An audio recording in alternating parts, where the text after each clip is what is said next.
கொடுத்த உங்கள் அனைவருக்கும் என்னோட நன்றியை தெரிவிச்சுக்கிறேன். ரொம்ப சந்தோஷம். இந்த பகுதியில் வந்து இவர் சார் இப்போ இருக்காங்க.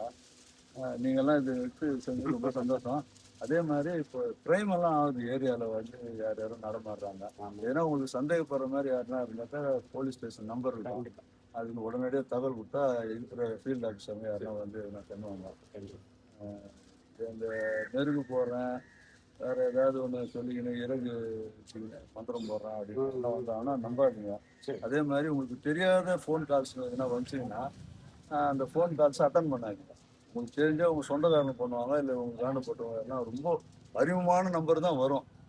புது நம்பர் ஒருத்தர் வந்து நான் பேங்க் மேனேஜர் பேசுகிறேன், நீங்கள் வந்து டேட் ஆஃப் பர்த் சொல்லுங்கள், உங்களோட ஓடிபி நம்பர் சொல்லுங்கள், அப்புறம் அந்த கடைசி 5 நம்பர் சொல்லுங்கள், கார்டில் இருக்கிற கடைசி 5 நம்பர் சொல்லுங்கள், உங்களுக்கு காலாவதி ஆயிடுச்சு அப்படின்னு ஏதாவது ஒன்று சொல்லுவாங்க. அதெல்லாம் நம்பக்கூடாது.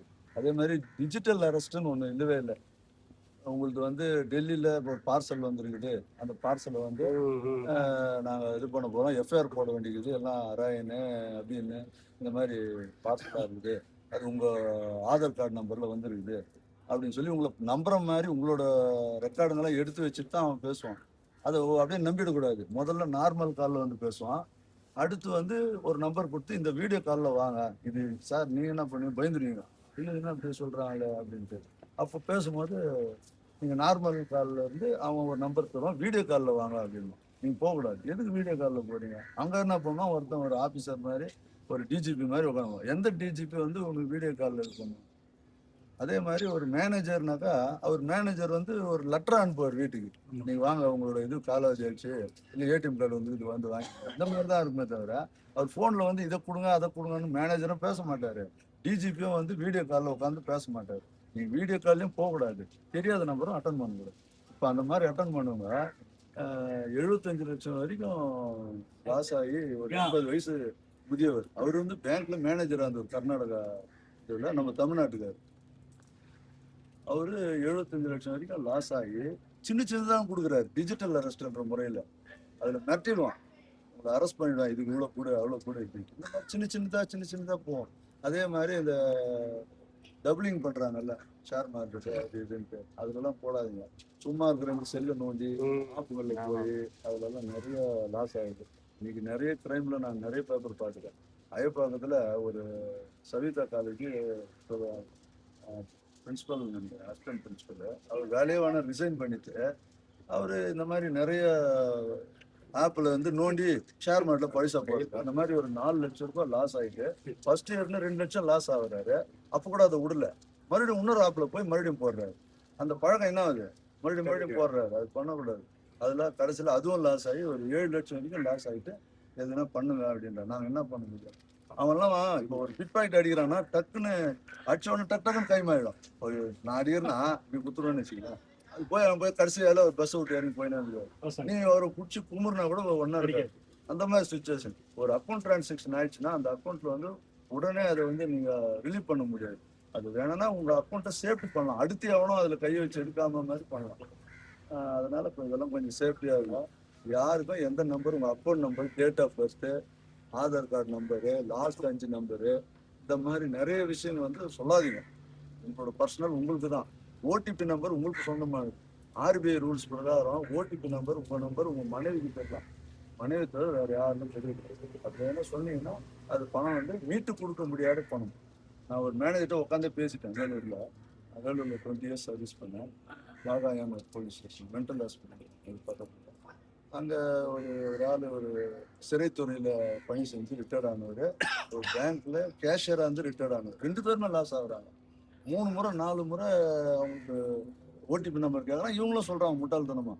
அவங்க என்ன பண்ணுறாங்க, ஹைதராபாத்தில் பர்ச்சேஸ் பண்ண மாதிரி, கல்கட்டாவில் பர்ச்சேஸ் பண்ண மாதிரி, பாம்பேயில் ஆன்லைனில் பர்ச்சேஸ் பண்ண மாதிரின்ட்டு போட்டு அது பில்லை அவன் ஆல்ரெடி போட்டு வச்சுட்டான். இவர் ஓடிபி நம்பர் சொன்னோன்னே அது கிளிக் ஆகிட்டு. ஓடிபி நம்பர் கேட்கறோட அர்த்தம் நீ இப்போ எடுத்துக்கோ அப்படின்னு நீ சொல்ற மாதிரி, அதுக்குதான் ஓடிபி நம்பர். அதை வந்து தயவு செஞ்சு யாரும் இது பண்ணாதீங்க. இந்த வீடியோ எல்லாருக்கும் ஷேர் பண்ணுங்க, குரூப்ல இருக்கிற எல்லாருக்கும் ஷேர் பண்ணுங்க. கிரைம்ல வந்து நிறைய நடக்குது. இதை வந்து நான் ஒரு வாரம் நம்ம திருமலை ஃபுல்லா அபார்ட்மெண்ட்ல எல்லாத்தையுமே ஒரு நோட்டீஸ் இது மாதிரி பேனர் மாதிரி கட்டிக்கின்னு நான் திருவிகார மாதிரி சுற்றிருந்தேன். என் பைக்ல மில்லர் சாருக்கு நல்லா தெரியும். அப்படி இருந்தும் பாருங்க நம்ம அபார்ட்மெண்ட் என்ன பிஜிஎன் ஸ்டஃபர்ட்ல அவ்வளோ அவேர்னஸ் பண்ணிட்டோம். இதுல இருந்து இன்ஸ்பெக்டர் இவங்களெல்லாம் கூட இப்போ போய் பேச வச்சு கூட புரியும். அப்போ கூட ஒரு 4 லட்சம் லாஸ் பண்ணிட்டு ஒருத்தர். அதனால இந்த வீடியோ வந்து பரவாயில்ல. நம்ம திருமலையில் இருக்கிற நம்ம குரூப்ல இருக்கிற அத்தனை ஒருத்தருக்கும் வேற இது இருக்கும் டீம் எல்லாத்துக்கும் பரவாயில்ல கொடுங்க. இது கிரைம்ல வந்து ரொம்ப முக்கியமானது. யாரும் எதுலையும் ஏமாந்துடக்கூடாது. அதே மாதிரி இந்த கோர்ஸுக்கு பைசா இது அனுப்புங்க அது அனுப்புவாங்க. எதுனா ஒரு கோர்ஸுக்கு ஆன்லைன்ல கேட்கணும். அதெல்லாம் ரொம்ப ஜாக்கிரதையா பண்ணணும். அதுல பண்ணாலும் அதுலயும் லாஸ் ஆக வாய்ப்பு இருக்கு. இப்போ லாஸ்டா ஒன்று ஒரு டாக்டர் இதுக்கு பெங்களூர்ல இருந்து பண்ணாங்க, போஸ்ட் பண்ணிட்டாங்க. அதான் இந்த மாதிரி பண்ணிட்டாங்க. அதனால அதெல்லாம் எதுவும் நம்பாது. ஆன்லைன் மூலியமா நிறைய ஃபேக் நடக்குது. அதெல்லாம் மாட்டிக்காதீங்கன்னு சொல்றேன். நான் ட்ரைனர் செய்யறதுனால இது வந்து உங்களுக்கு அவேர்னஸா கொடுக்குறேன். இது வந்து எல்லாருக்கும் பரவாயில்ல கொடுங்க. யாருக்கும் எந்த நம்பரும் கொடுத்துறாங்க, எந்த நம்பரும் அட்டன் பண்ணிடாது. அட்டன் பண்ணா போச்சு. டிஜிட்டல் அரசுன்ற முறையில வந்துடும். ஒரு பெரியவர் வந்து லாஸ் ஆகி சூசைட் பண்ணக்கூடிய சூழ்நிலை. கடைசியில் நம்ம சைபர்ல இருந்து போய் எல்லாம் தெரிஞ்சு அவங்களுக்கு போய் நல்லா அட்வைஸ் கொடுத்து அவங்க அக்கௌண்ட் அப்படியே லாக் பண்ணி அவன் மறுபடியும் உள்ள வரமாட்டான். மறுபடியும் எதுவும் எடுக்க முடியாது. லாக் பண்ணி அவனையும் லாக் பண்ணி அதுல ஒரு சில இது இருக்குது. அந்த மாதிரி லேட்டா அதுக்கு கவர் ஆகும்போது அதை கிளைம் பண்ணி சம்மந்தப்பட்ட பார்ட்டிக்கு வாங்கி கொடுக்கணும். நம்ம கல்யாண மண்டபத்துல வச்சு கமிஷனர் மூலியமா கொடுக்குறோம். அது அப்பப்போ நடக்குது. இப்போ லாஸ்டா கூட என்னோட பேப்பர்ல ஒன்று ரெக்வரி வச்சு சொன்னாங்க, ரைட்டர் சொன்னாங்க. நான் கீழே இறங்கி ஒரு கிரைம்ல இந்த மாதிரி பேப்பருக்குலாம் ஒன்று ரெக்வரி ஆகிடுது, சைபர்ல லாஸ் ஆகுது அப்படின்னு அந்த மாதிரிலாம் நடக்குது. கொஞ்சம் உஷாரா இருக்கு சொல்லுங்க. நம்ம ஏரியா அண்ணா நகர் பார்ட்டிங்களுக்கு சொல்லுங்க. ஏன்னா விவரம் இருப்பாங்க, எல்லாம் வேலைக்கு போயிடுவீங்க, வீட்டுல தனியா இருப்பாங்க. தனியா நீங்க வந்தாதான் அவங்களை யாரும் கூப்பிடணும். யாரும் உள்ள வந்தாங்க உடனே கழுவி திறந்துடக்கூடாது, தண்ணி கொடுத்துடக்கூடாது. டைம் இருக்கா பேசலாமா? இன்னொரு நான் ஆம்பூர்ல இருக்கும்போது ஒரு சின்ன சம்பவம் அது மட்டும் சொல்லிடுறேன். நாங்கள் ஹைவேல அப்போ பெட்ரோல்ல ஏட்டையா வந்தேன், டிரைவர் வந்தேன். அப்போ வந்து அந்த பகுதியில் மண்ணெண்ணெய் ஊற்றுறாங்க அந்த ஹைவேஸ்க்கு ஓரமாகவே. ஊரில் இருக்கிற மொத்த பேரும் வந்துட்டான். அங்கே சர்ச் இருக்கும், மசூதி இருக்கும், இது இந்து கோயிலும் இருக்கும். எல்லாம் உள்ள எல்லாம் கலந்து தான் இருப்பாங்க. ஆம்பூரில் வெங்கிலின்னு ஒரு ஊர், சுகர் மில்லேருந்து ஒரு 2 கிலோமீட்டர் தான் கேப் தான்.